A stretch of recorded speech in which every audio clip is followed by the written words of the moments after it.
at sunrise and sunset, we're looking not through 100 kilometers of atmosphere, but through a few thousand kilometers of atmosphere. And moreover, most of the impurities in the atmosphere, the big scatterers, are at low altitudes, and the grazing rays of the rising or setting sun have more opportunity to encounter them and scatter. And so the blue scatters early, then the greens, then the yellows, and so on. And only at the end of the day, red light penetrates all the way through to our eyes. So that same demo shows us why the sky is blue, why the sun looks yellow, and why sunsets are red. Now, I can't resist a few other brilliant examples of scattering on Earth. One is crystals of ice, because of their geometry, tend to scatter light preferentially at particular angles. There are many forms of ice crystals.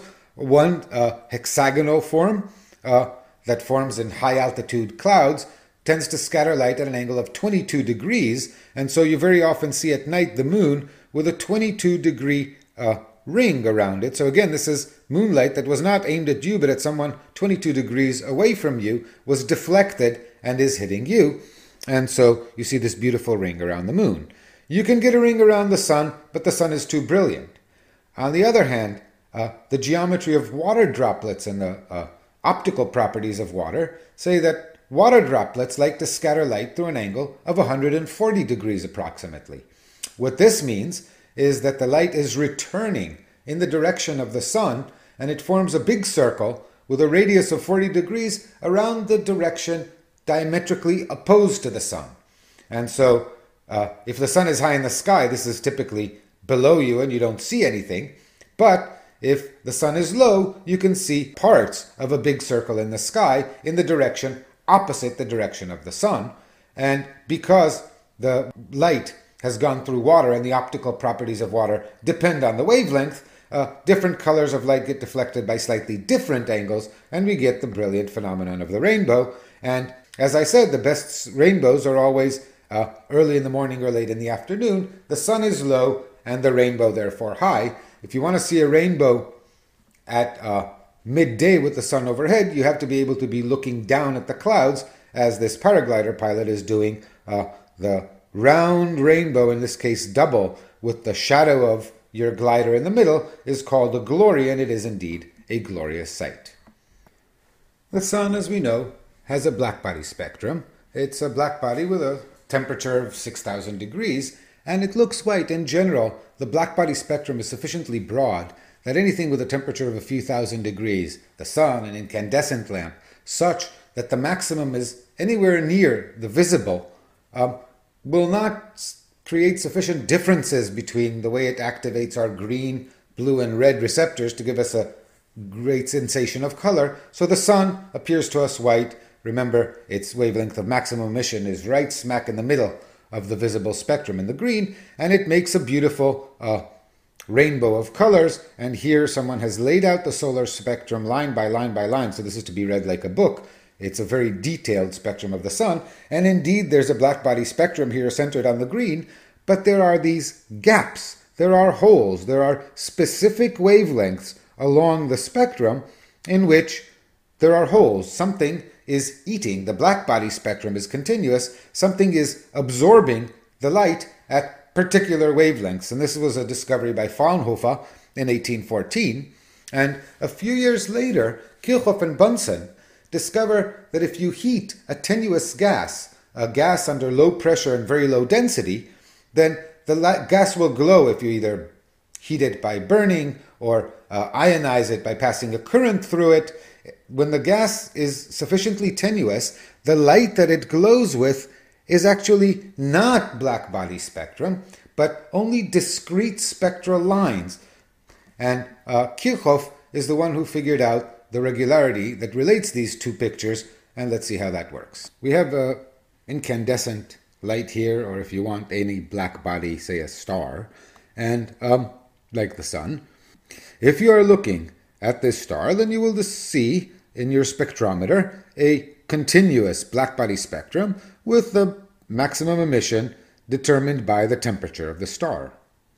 To the left is a cloud of tenuous gas, so low pressure, low density, and if you observe the emissions from that cloud of tenuous gas, you get this line spectrum that Kirchhoff and Bunsen discovered, there will be discrete wavelengths, discrete places. It's called a line spectrum for the obvious reason of its appearance. There will be discrete places in the spectrum where this cloud will emit. On the other hand, if you observe the continuous emitter, the black body, through the cloud, you will see the rainbow, the full continuous black body spectrum of the black body that's behind, and at precisely the same wavelengths where you saw emission, you will see absorption. In other words, an atom or a molecule is characterized by a specific set of wavelengths at which it can either emit light or absorb. Now, when you bunch a whole collection of atoms densely together, then these lines are broadened gradually as you increase the density, and eventually when the density becomes large enough, they merge into the continuous spectrum of a blackbody that absorbs all light at any wavelength and emits in a continuous blackbody spectrum. But if the density is low and the pressure is low enough, then you find discrete emission as well as discrete absorption. So these wavelengths are properties of the gases in the cloud that we're talking about. Naturally, this discovery was a huge boon to chemistry, because what it allowed Kirchhoff and Bunsen to do was to heat various gases, observe the emission line spectrum, and conclude, identify the wavelengths of emission with those from known atoms, known elements, and they could find the elementary composition, the chemical composition of the substance that they were observing. Thus was born the field of spectroscopy. And so as we've seen, observing the line spectrum allows you to identify. So you can go over, or an expert can go over the spectrum and identify that this line, and that line correspond to the wavelengths at which we know thrice ionized iron atoms absorb radiation. So the degree, the darkness of these lines, the amount of absorption indicates something about the concentration of thrice ionized iron, and so on and so forth. You can go through the solar spectrum and identify all the elements that are there. And then in 1868, an interesting discovery is made by Janssen and Lockyer. Independently, they look at the spectrum of sunlight during an eclipse, and they discover a line in the yellow right over here in this region of the spectrum, and it does not correspond to any known element. And so, after some further checks, they decide that they have discovered a brand new unknown element, and since it was discovered in the spectrum of the sun, they name it appropriately helium. The helium you put in your birthday balloons was first discovered to exist in the spectrum of the sun. We'll talk later about why it's so hard to find helium on Earth. But the first indications of the existence of such a substance were in the spectrum of the sun.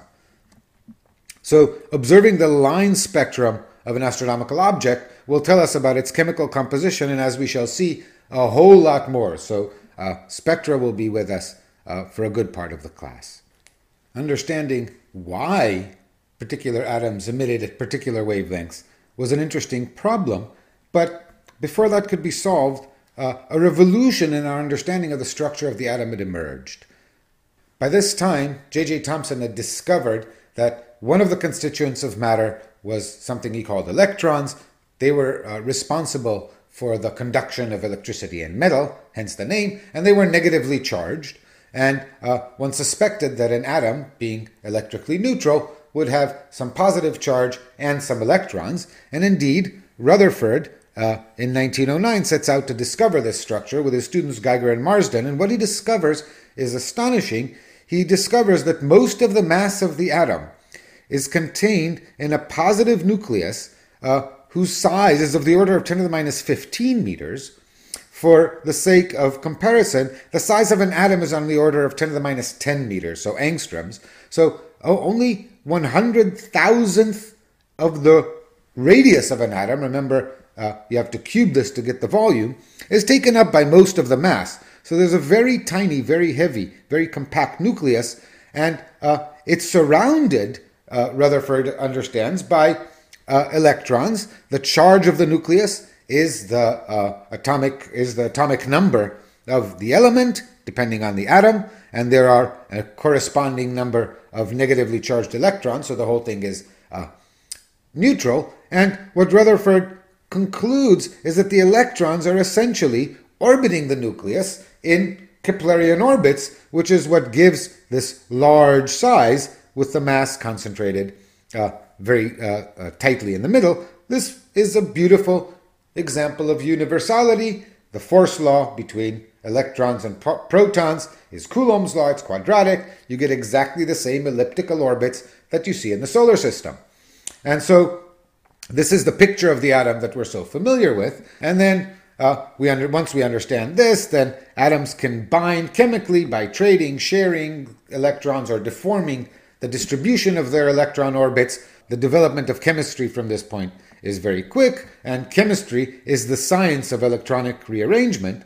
What we understand now is why it is that elements are immutable. The number of carbon atoms that goes into a reaction is always equal to the number of carbon atoms that emerge, and that is because the nucleus is not affected. A carbon nucleus specifies that this is going to be a carbon atom because it has the right charge. Set it out somewhere and it will acquire electrons until it is neutral. So a nucleus identifies the chemical structure of the element. And because the nucleus does not participate in these electronic rearrangement issues, elements are immutable, and the project of alchemy of converting the element gold into the element lead or the other way around is completely hopeless. Now, this is a brilliant and